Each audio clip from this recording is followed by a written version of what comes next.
බුද්ධාය.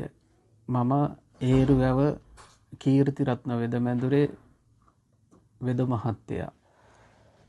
දැනට අවුරුදු 26ක් වෛද්‍ය ශාස්ත්‍රයේ නියැලෙනවා. රට පුරාම මධ්‍යස්ථාන පවත්වාගෙන යනවා.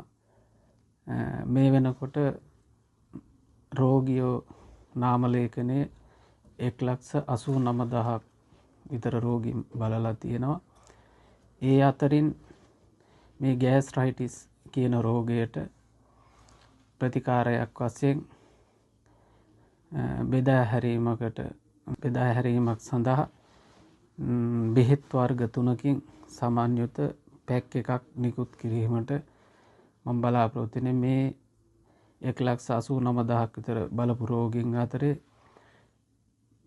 බෙහෙත් ලබාගෙන සුවපත් වෙලා අත්දැකීම් පළපුරුදු උඩ තමා මේ බෙහෙත මේ විදිහට වෙළඳපොළට WhatsApp හරහා නිකුත් කරන්න බලාපොරොත්තු වෙන්නේ.